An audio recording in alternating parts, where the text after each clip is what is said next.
안녕하세요. 강민영입니다.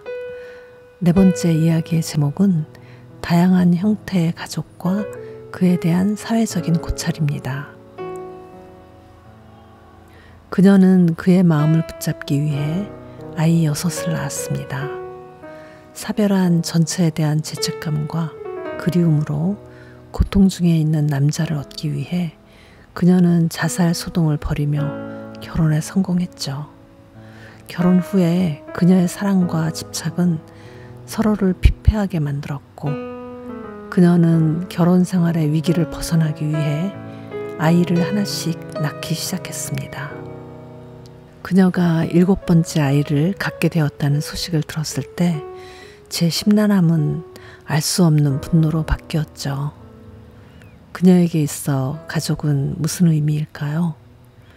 가족에 대한 사전적인 정의는 혈연이나 혼인관계 등으로 한 집안을 이루는 사람들이며, 가정은 부부를 중심으로 혈연 관계자가 함께 사는 사회의 작은 집단, 혹은 한 문화권에서 생물학적 관계나 결혼, 입양, 기타 관습 등으로 친척의 지위를 얻은 친족 집단의 일부로 정의합니다.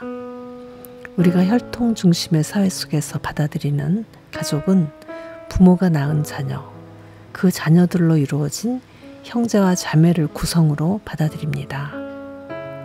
2006년 봄 예술의 전당에서 다양한 가족, 어울림 한마당이라는 주제로 조형작품 전시회를 했습니다. 그것을 계기로 일반화된 가족에 대한 제 생각도 하나의 전환을 하게 되었죠. 가족의 다양한 형태는 양친 가족 이외에 재혼 가족, 한부모 가족, 입양 가족, 비혼모 가족, 조손 가족, 국제 결혼 가족, 역할 전이 가족, 소년 소녀 가장 가족, 동성 가족, 공동체 가족 등 다양합니다. 이들 가정을 들여다보면 사전적 의미의 가족에 대한 우리의 시각이 편중된 것임을 깨닫게 됩니다.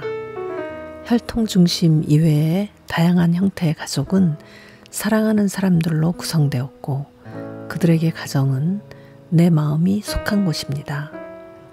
다양한 형태의 가정이 공통으로 겪는 문제는 사회의 편견과 맞서는 것입니다. 양친이 있는 가족을 정상적이고 기본으로 보는 시각 때문에 그 이외의 다른 가정에게는 부정적인 견해를 갖습니다. 정상이라고 규정하면 그 외의 것을 비정상으로 간주하고 그것은 불행할 것이라고 단정하게 됩니다. 혈연 중심의 가족주의는 가족의 다양성을 인정하지 않습니다.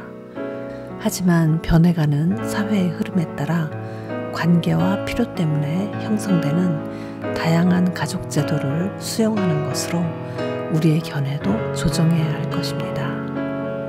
앙드레 모루아는 온갖 실패와 불행을 겪으면서도 인생의 신뢰를 잃지 않는 낙천가는 대개 훌륭한 어머니의 품에서 자라난 사람들이다 라고 말했습니다. 그리고 생텍쥐페리가 내가 사막에서 살 수 있었던 이유는 단 한 모금의 물도 한 조각의 빵도 아니다. 다만 가족에 대한 그리움 뿐이다 라고 했던 말에 우리는 공감합니다.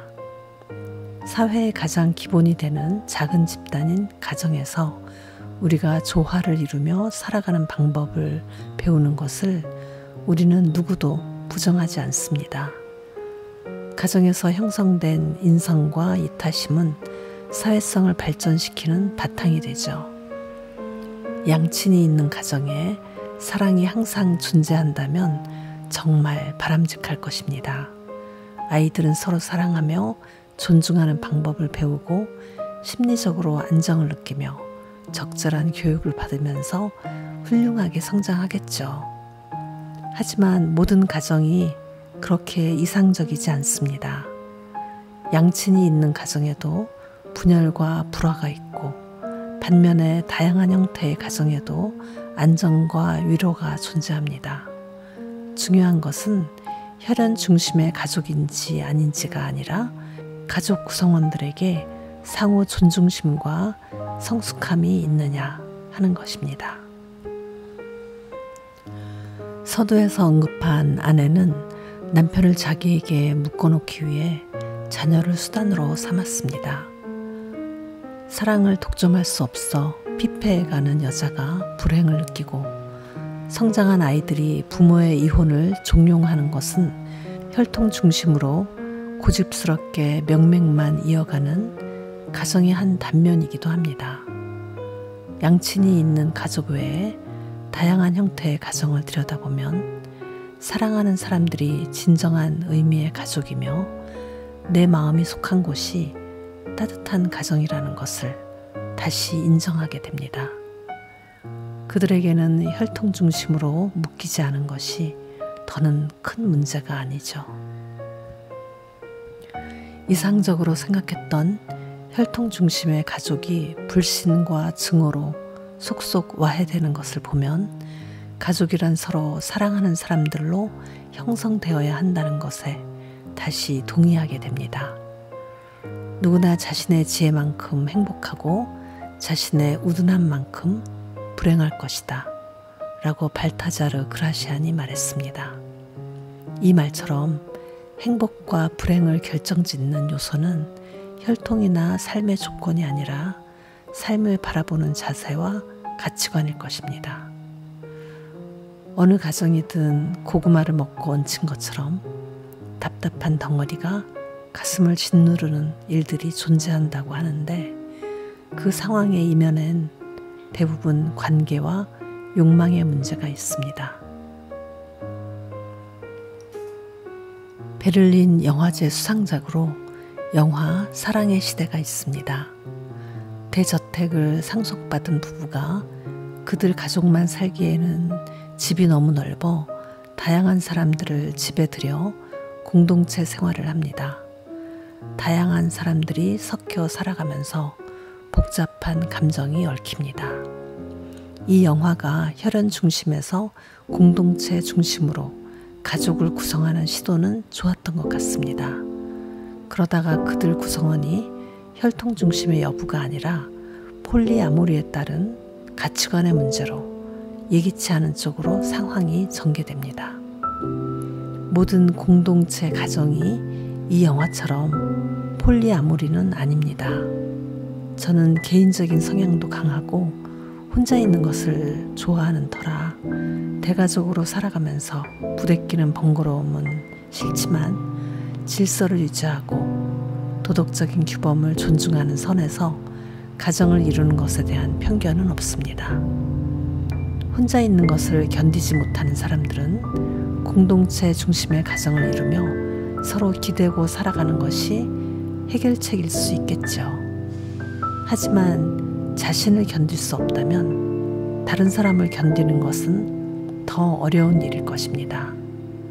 개개인의 필요와 선택을 긍정하며 지지하는 것이 나와는 다른 사람을 존중하는 자세가 아닐까 다시 생각해 봅니다.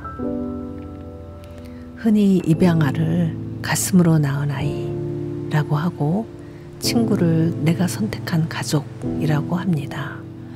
이런 말은 언어의 유희거나 무책임한 말장난이 아닙니다. 실로 가슴 저린 말이죠. 허울을 벗고 뜨거운 마음으로 타인을 품을 줄 아는 그런 마음을 떠올리는 것으로도 우리 안에 잔잔한 파문이 일어나며 그 아름다운 관계에 경이로움을 느낍니다. 요즘 여러 가지로 가정이 속속 붕괴되는 서글픈 뉴스를 자주 보게 됩니다. 부모의 책임과 역할이 아주 크다는 것을 다시 실감하고 있습니다. 조금만 잘못 결정하면 그동안 노력한 모든 일이 와르르 무너지고 맙니다. 때로는 이성적으로 살아야만 모든 게 지탱되기도 하더군요. 오늘도 기분 좋게 보내시길 바랍니다.